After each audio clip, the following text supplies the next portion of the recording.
Margaret pointed without looking up from her clipboard. Staff dinner is at 5. I adjusted my understated black dress, hand-tailored in Paris, worth more than her annual country club dues. Actually, I'm here as a guest. Oh, darling, she laughed, finally looking up. The Harrison Foundation Winter Ball is invitation only. For donors. Through the ballroom's grand doors, I could see the city's elite arriving, each trying to outshine the others with their displays of wealth. None of them knowing about the wire transfer I'd authorized that morning. I have a ticket, I said quietly. A ticket. My stepsister Bethany appeared, dripping in diamonds that suddenly looked costume quality compared to the single perfect stone hidden at my throat. Did you win some kind of contest? Something like that, I smiled, thinking of my offshore accounts and the foundation's imminent announcement. Margaret checked her guest list with exaggerated care. I don't see your name, dear. Though we do need extra help in the kitchen.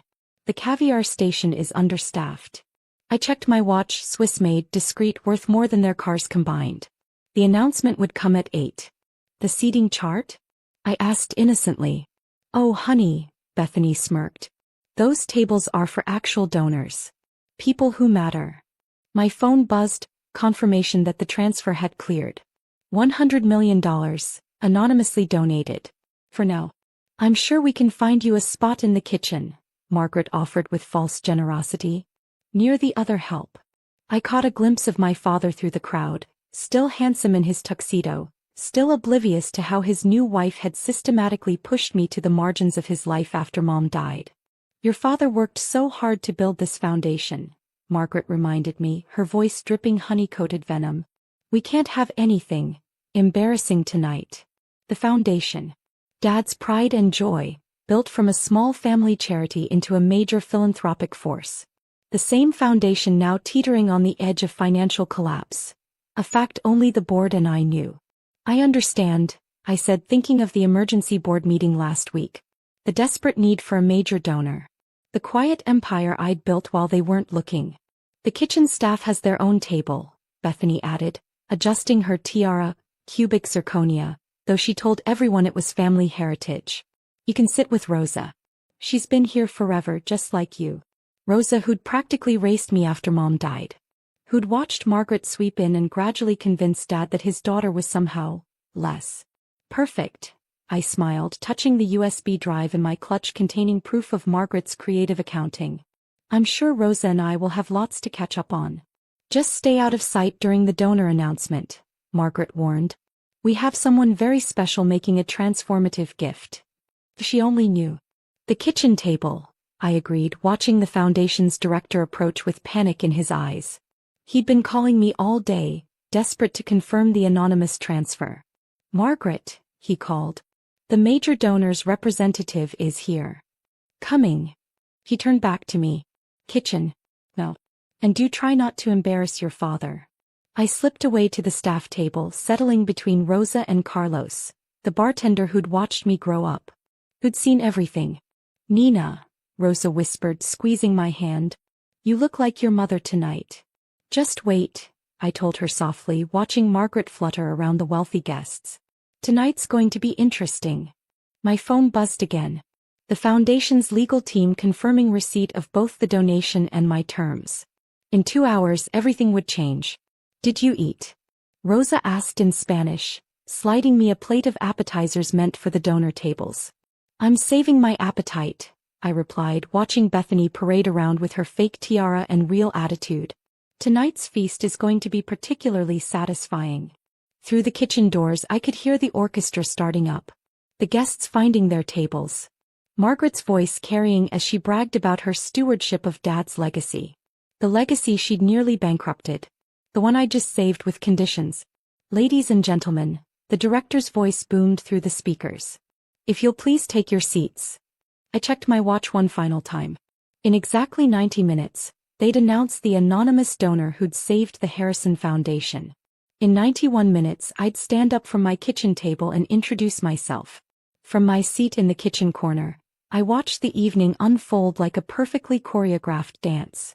Margaret fluttered from table to table, dropping hints about the transformative announcement to come.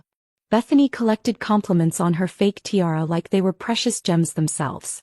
"More champagne for the donor tables," Margaret commanded, sweeping past without a glance. "And someone needs to fix the lighting. It's not flattering to the important guests." I sipped water from my staff paper cup, thinking of the vintage Dom Perignon I'd arranged to be served during the announcement. "A little extra touch just for tonight." "Your father keeps looking this way," Rosa murmured in Spanish. "I think he wants to come over." Indeed, Dad had glanced toward the kitchen door several times, his expression troubled. But each time Margaret's perfectly manicured hand would touch his arm, steering him back to the donors. "He's probably worried about the announcement," I replied, watching the foundation's director pace nervously near the podium. He'd been checking his phone compulsively all evening, waiting for final confirmation from the mysterious donors' lawyers. "My lawyers. Did you hear?" Carlos whispered, refreshing my water. "They say it's the biggest donation in the foundation's history. Margaret's been telling everyone she orchestrated it personally." I smiled, remembering Margaret's frantic board meeting presentation last month. The foundation was bleeding money, but she'd insisted everything was fine. Just some creative accounting. The USB drive in my clutch contained proof of exactly how creative that accounting had been. "Bethany's already spending the money," Rosa noted as my stepsister's voice carried across the room. "She's telling everyone about the new foundation headquarters she's designing, with her office on the top floor." "Interesting plans," I murmured, thinking of the conditions attached to my donation. The ones that would be revealed in precisely 43 minutes. The orchestra played softly as dinner was served. Wagyu beef and truffle risotto for the donor tables, chicken and rice for the staff. I declined both, my appetite focused on the feast to come. "She's not even good at hiding it anymore," Carlos said, nodding toward Margaret as she regaled her table with tales of her financial genius. "Last week she told me I should be grateful to even work here, given my background." "Did she?" I asked quietly, making a mental note. The employment terms would need reviewing. "All of them." My phone buzzed. A message from the foundation's legal team. "Final documents executed. Announcement proceeds as planned." Through the crowd I caught Dad's eye again. This time he started to stand, only to be interrupted by Margaret announcing the evening's entertainment. "Before our special announcement," she trilled, "Bethany has prepared a small violin performance." I watched my stepsister lift her instrument, a genuine Stradivarius that had belonged to my mother. Margaret had relocated it to Bethany's possession shortly after the wedding. "That violin," Rosa whispered, her eyes fierce. "Your mother wanted you to have it." "I know," I said softly, touching the USB drive again. "Everything in its time." Bethany played adequately, her technique as artificial as her tiara. The polite applause was interrupted by the foundation director rushing to the podium, his face flushed with excitement. "Ladies and gentlemen," he announced, "we're almost ready for tonight's special revelation. Would everyone please refill their glasses?" Margaret practically floated to the head table, positioning herself prominently beside my father. "As chair of the foundation's board," she began, though she'd only appointed herself last year, "I am thrilled to share." "Pardon me," the director interrupted, accepting a note from his assistant. "But the donor's representative has some specific instructions for the announcement." Margaret's perfect smile faltered slightly. "I'm sure they'd want the board chair too." "Actually," the director continued, checking his phone, "they've been quite clear about the protocol." I stood quietly, smoothing my dress. 22 minutes until showtime. "But I've arranged everything," Margaret protested. "The press release already will need to be revised," the director said firmly, "along with several other foundation policies according to the terms." Bethany clutched her stolen violin. "Mom, what's happening?" "Just a small protocol issue," Margaret announced to the now murmuring crowd. "Nothing to." The lights dimmed slightly and servers began circulating with fresh champagne. "My champagne." "Ladies and gentlemen," the director's voice boomed through the speakers. "If you'll all take your seats, we're ready to begin the evening's main event." I caught Rosa's knowing smile as I checked my appearance one final time. The single perfect diamond at my throat. The USB drive in my clutch. The wire transfer confirmation on my phone. "This is a historic moment for the Harrison Foundation," the director continued. Tonight we announce the largest single donation in our history. A transformative gift, the director announced, of $100 million. The ballroom erupted in gasps and applause. Margaret's face glowed with triumphant satisfaction. For exactly 3 more seconds. An anonymous donation, he continued, with specific terms for the foundation's future governance. Margaret's smile flickered. Which I, as board chair, will be happy to. The donor, the director spoke over her, has requested to reveal themselves personally. I stood smoothly from the kitchen table, every eye in the room tracking the movement. Rosa squeezed my hand one final time as I stepped into the light. Hello, Father, I said clearly, my voice carrying across the suddenly silent ballroom.